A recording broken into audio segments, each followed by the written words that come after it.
नमस्कार दोस्तों, कैसे हैं आप लोग। हमारे YouTube चैनल श्री जीवन मंथन में आपका हार्दिक स्वागत है। दोस्तों, आज हम बात करेंगे गरुड़ पुराण के भाग 1 की, जीव की मौत और प्रेत का शरीर बनना, भगवान विष्णु तथा गरुड़ के संवाद में गरुड़ पुराण। लेकिन दोस्तों, वीडियो शुरू करने से पहले मेरा आपसे अनुरोध है कि हमारे चैनल को सब्सक्राइब करना ना भूलें और बेल आइकन के बटन को दबाइए ताकि चैनल से संबंधित ताजा अपडेट्स आपको मिलती रहें। और अगर हमारा वीडियो पसंद आता है तो लाइक और शेयर करना भी ना भूलें। आपके सुझाव भी सादर आमंत्रित हैं। ऋषियों ने कहा, हे सूत जी महाराज, आपने सुख देने वाले देव मार्ग का सम्यक निरूपण किया है। इस समय हम लोग भयावह यम मार्ग के विषय में सुनना चाहते हैं। सूत जी बोले, हे मुनियों, आप लोग सुने, मैं अत्यंत दुर्गम यम मार्ग के विषय में कहता हूँ, जो पुण्यात्मा जनों के लिए सुखद और पापियों के लिए दुखद है। गरुड़ जी के पूछने पर भगवान विष्णु ने उनसे जैसा कुछ कहा था, मैं उसी प्रकार आप लोगों के संदेह की निवृत्ति के लिए कहूंगा। गरुड़ जी ने कहा, हे देव, आपने भक्ति मार्ग का अनेक प्रकार से मेरे समक्ष वर्णन किया है और भक्तों को प्राप्त होने वाली उत्तम गति के विषय में भी कहा है। अब हम भयंकर यम मार्ग के विषय में सुनना चाहते हैं। हमने सुना है कि आपकी भक्ति से विमुख प्राणी वही नरक में जाते हैं। भगवान का नाम सुगमता पूर्वक लिया जा सकता है। जीवा प्राणी के अपने वश में है तो भी लोग नरक में जाते हैं। ऐसे अधम मनुष्यों को बार बार धिक्कार है। इसीलिए हे भगवान, पापियों की जो गति प्राप्त होती है तथा यम मार्ग में जैसे वे अनेक प्रकार के दुख प्राप्त करते हैं, उसे आप मुझसे कहें।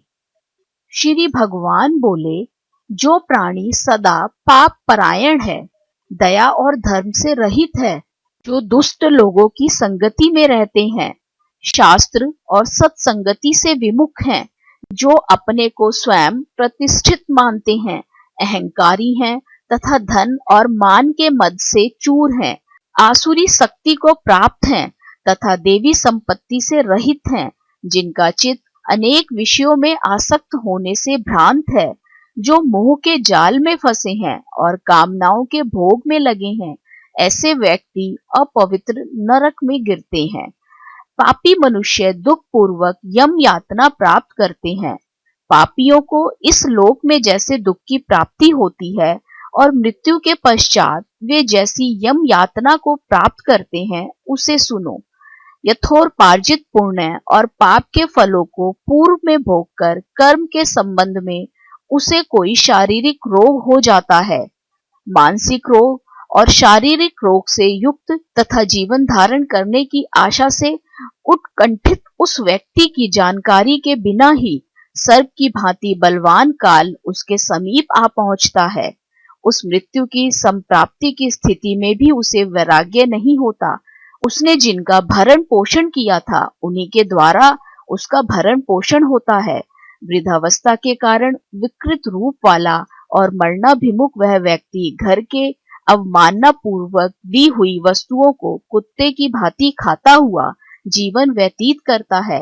वह रोगी हो जाता है, उसे मंदाग्नि हो जाती है और उसका आहार तथा उसकी सभी चेष्टाएं कम हो जाती हैं।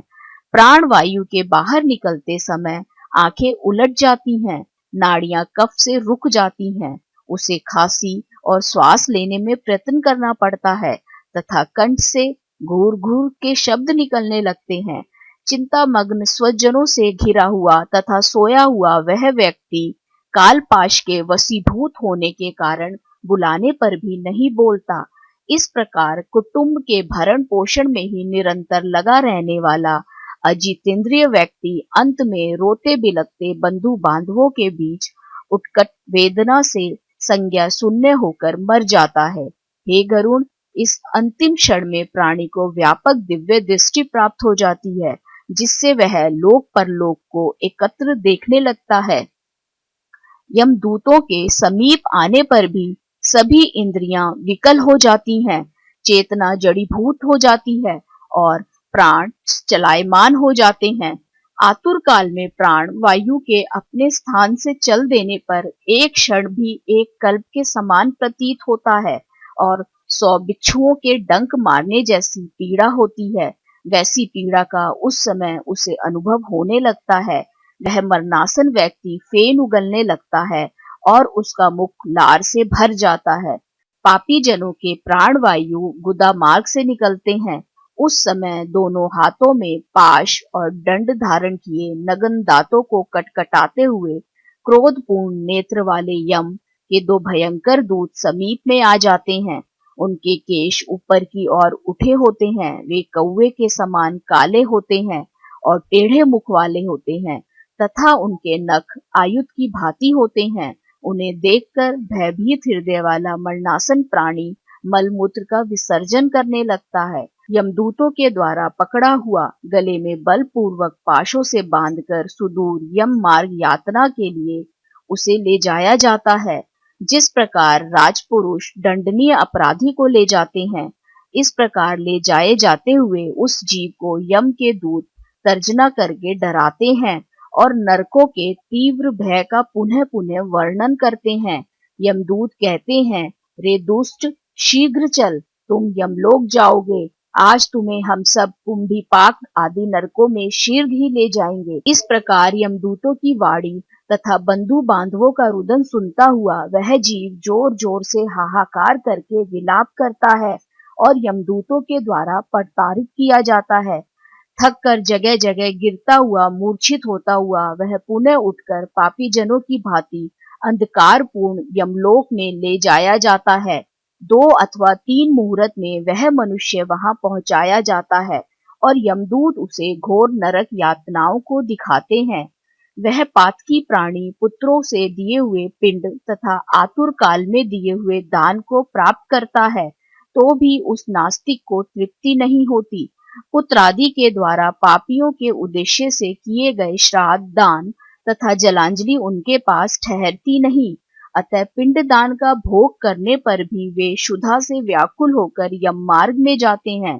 जिनका पिंडदान नहीं होता, वे प्रेत रूप में होकर कल्प पर्यंत निर्जन वन में दुखी होकर भ्रमण करते रहते हैं। सैकड़ों करोड़ कल्प बीत जाने पर भी बिना भोग किए कर्म फल का नाश नहीं होता है। जब तक वह पापी जीव यातनाओं का भोग नहीं कर लेता, तब तक उसे मनुष्य शरीर भी प्राप्त नहीं होता। हे पक्षी, इसीलिए पुत्र को चाहिए कि वह 10 दिनों तक प्रतिदिन पिंड दान करे। हे पक्षी श्रेष्ठ, वे पिंड प्रतिदिन 4 भागों में विभक्त होते हैं। उनमें 2 भाग तो प्रेत के देह के पंचभूतों की पुष्टि के लिए होते हैं, तीसरा भाग यमदूतों को प्राप्त होता है और चौथे भाग से उस जीव को आहार प्राप्त होता है। 9 रात दिनों में पिंड को प्राप्त करके प्रेत का शरीर बन जाता है और 10वें दिन उसमें बल की प्राप्ति होती है। हे खग, मृत व्यक्ति के देह के जल जाने पर पिंड के द्वारा पुनः 1 हाथ लंबा शरीर प्राप्त होता है, जिसके द्वारा वह प्राणी यमलोक के रास्ते में शुभ और अशुभ कर्मों के फल को भोगता है। पहले दिन जो पिंड दिया जाता है, उससे उसका सिर बनता है। दूसरे दिन के पिंड से गर्दन और कंधे तथा तीसरे पिंड से हृदय बनता है। चौथे पिंड से पीठ, 5वें से नाभि, छठे तथा 7वें पिंड से कमर और भुयांग उत्पन्न होते हैं। 8वें पिंड से जांघें और 9वें पिंड से घुटने तथा पैर बनते हैं। इस प्रकार 9 पिंडों से देह को प्राप्त करके 10वें पिंड से उसकी क्षुधा तथा तृषा ये दोनों जागृत होती हैं। इस पिंडस्थ शरीर को प्राप्त करके भूख और प्यास से जीवित जीव 11वें तथा 12वें 2 दिन भोजन करता है।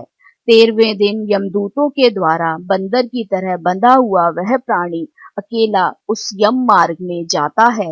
हे खग, मार्ग में मिलने वाली वैतरणी को छोड़कर यमलोक के मार्ग की दूरी का प्रमाण 86,000 योजन है।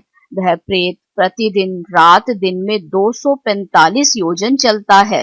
यमराज के दूतों के पाशों से बंधा हुआ पापी जीव रास्ते भर हाहाकार करता रोता हुआ अपने घर को छोड़कर यमपुरी को जाता है। इस प्रकार गरुड़ पुराण के अंतर्गत सारोद्वार में पापियों के इस लोक तथा परलोक के दुख का निरूपण नामक पहला अध्याय पूर्ण हुआ। दूसरे अध्याय में हम सुनेंगे दोस्तों वैतरणी नदी और आत्मा का यम मार्ग। आशा करते हैं दोस्तों आपको वीडियो पसंद आया होगा। राधे राधे। आप सभी पर ईश्वर की कृपा बनी रहे।